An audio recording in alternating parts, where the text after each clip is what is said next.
أَوَلَمْ يَسِيرُوا فِي الْأَرْضِ فَيَنظُرُوا كَيْفَ كَانَ عَاقِبَةُ الَّذِينَ كَانُوا مِن قَبْلِهِمْ كَانُوا هُمْ أَشَدَّ مِنْهُمْ قُوَّةً وَآثَارًا فِي الْأَرْضِ فَأَخَذَهُمُ اللَّهُ بِذُنُوبِهِمْ وَمَا كَانَ لَهُم مِّنَ اللَّهِ مِن وَاقٍ۔ کیا یہ لوگ کبھی زمین میں چلے پھرے نہیں ہیں کہ انہیں ان لوگوں کا انجام نظر آتا جو ان سے پہلے گزر چکے ہیں؟ وہ ان سے زیادہ طاقتور تھے اور ان سے زیادہ زبردست آثار زمین میں چھوڑ گئے ہیں، مگر اللہ نے ان کے گناہوں پر انہیں پکڑ لیا اور ان کو اللہ سے بچانے والا کوئی نہ تھا۔ ذَلِكَ بِأَنَّهُمْ كَانَتْ تَأْتِيهِمْ رُسُلُهُم بِالْبَيِّنَاتِ فَكَفَرُوا فَأَخَذَهُمُ اللَّهُ إِنَّهُ قَوِيٌّ شَدِيدُ الْعِقَابِ۔ یہ ان کا انجام اس لیے ہوا کہ ان کے پاس ان کے رسول بینات لے کر آئے اور انہوں نے ماننے سے انکار کر دیا، آخر کار اللہ نے ان کو پکڑ لیا، یقیناً وہ بڑی قوت والا اور سزا دینے میں بہت سخت ہے۔ بینات سے مراد 3 چیزیں ہیں۔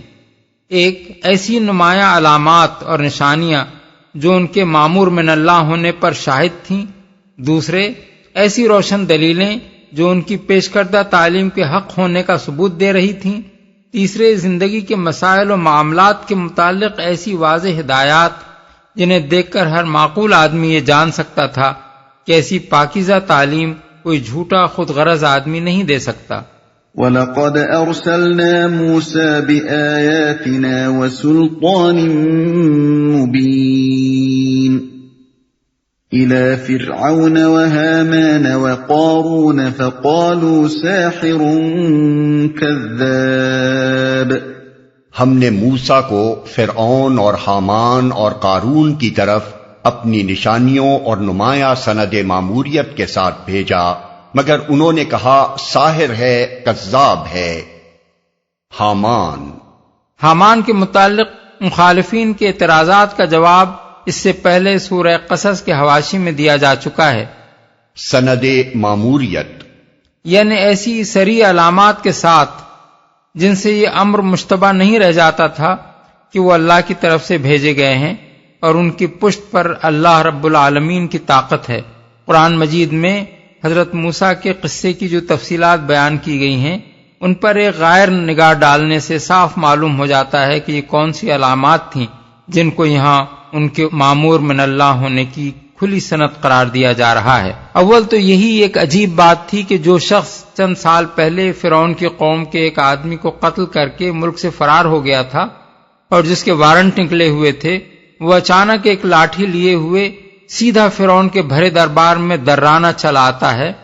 اور دھڑلے کے ساتھ بادشاہ اور اس کے آیان سلطنت کو مخاطب کر کے دعوت دیتا ہے کہ وہ اسے اللہ رب العالمین کا نمائندہ تسلیم کر کے اس کی ہدایات پر عمل کریں، اور کسی کو اس پر ہاتھ ڈالنے کی جرات نہیں ہوتی۔ حالانکہ حضرت موسیٰ جس قوم سے تعلق رکھتے تھے وہ اس بری طرح غلامی کے جوئے تلے پس رہی تھی کہ اگر الزام قتل کی بنا پر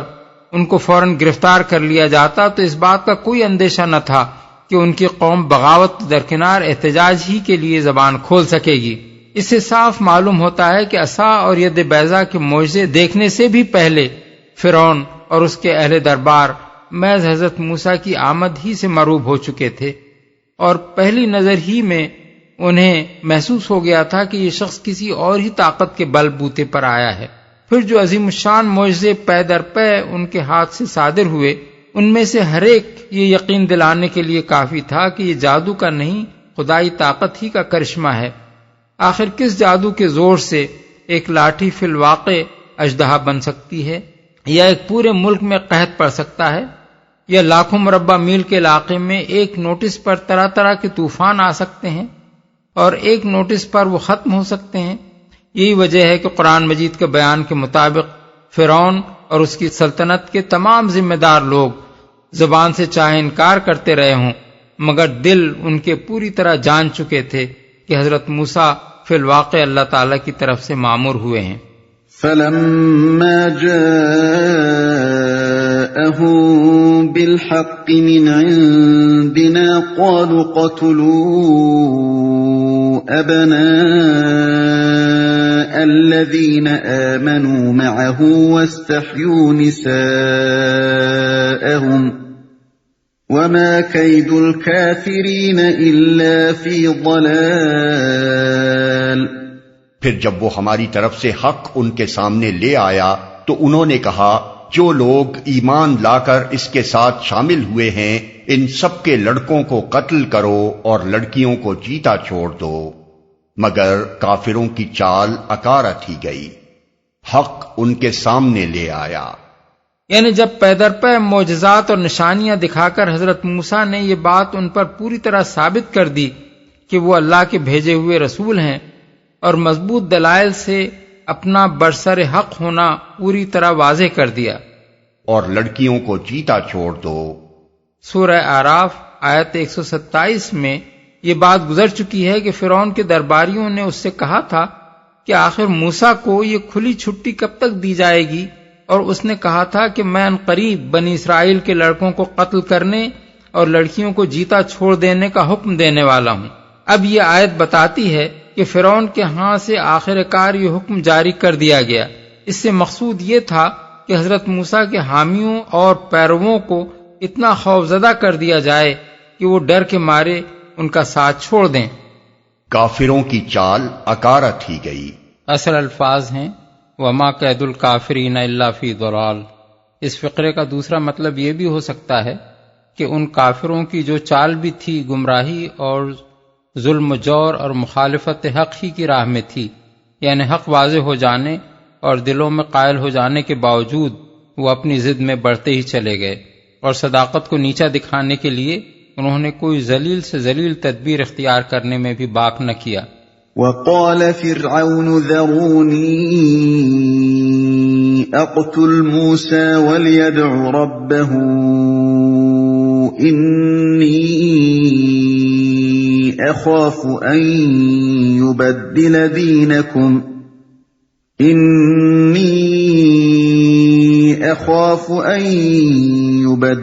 دِينَكُمْ أَوْ أَن يُظْهِرَ فِي الْأَرْضِ الْفَسَادَ۔ ایک روز فرعون نے اپنے درباریوں سے کہا چھوڑو مجھے، میں اس موسیٰ کو قتل کیے دیتا ہوں اور پکار دیکھے یہ اپنے رب کو، مجھے اندیشہ ہے کہ یہ تمہارا دین بدل ڈالے گا یا ملک میں فساد برپا کرے گا۔ ایک روز یہاں سے جس واقعے کا بیان شروع ہو رہا ہے وہ تاریخ بنی اسرائیل کا ایک نہایت اہم واقعہ ہے جسے خود بنی اسرائیل بالکل فراموش کر گئے ہیں۔ بائبل اور تلمود دونوں اس کے ذکر سے خالی ہیں، اور دوسری اسرائیلی روایات میں بھی اس کا کوئی نام و نشان نہیں پایا جاتا۔ صرف قرآن مجید ہی کے ذریعے سے دنیا کو یہ معلوم ہوا ہے کہ فرعون اور حضرت موسیٰ کی کشمکش کے دور میں ایک وقت یہ واقعہ بھی پیش آیا تھا۔ اس قصے کو جو شخص بھی پڑھے گا بشرطے کہ وہ اسلام و قرآن کے خلاف تعصب میں اندھا نہ ہو چکا ہو، وہ یہ محسوس کیے بغیر نہ رہ سکے گا کہ دعوت حق کے نقطہ نظر سے یہ قصہ بہت بڑی قدر و قیمت رکھتا ہے، اور بجائے خود یہ بات بعید از عقل و قیاس بھی نہیں ہے کہ حضرت موسیٰ کی شخصیت، ان کی تبلیغ اور ان کے ہاتھوں ظہور پذیر ہونے والے حیرت انگیز معجزات سے متاثر ہو کر خود فرعون کے آیان سلطنت میں سے کوئی شخص دل ہی دل میں ایمان لے آیا ہو، اور فرعون کو ان کے قتل پر آمادہ دیکھ کر وہ ضبط نہ کر سکا ہو، لیکن مغربی مستشرقین علم و تحقیق کے لمبے چوڑے دعووں کے باوجود تعصب میں اندھے ہو کر جس طرح قرآن کی روشن صداقتوں پر خاک ڈالنے کی کوشش کرتے ہیں، اس کا اندازہ اس بات سے ہو سکتا ہے کہ انسائکلوپیڈیا آف اسلام میں مضمون موسیٰ کا مصنف اس قصے کے متعلق لکھتا ہے، قرآن کی یہ کہانی کہ فرعون کے دربار میں ایک مومن موسیٰ کو بچانے کی کوشش کرتا ہے پوری طرح واضح نہیں ہے۔ سورہ 40 آیت 28۔ کیا ہمیں اس کا تقابل اس قصے سے کرنا چاہیے جو ہگادہ میں بیان ہوا ہے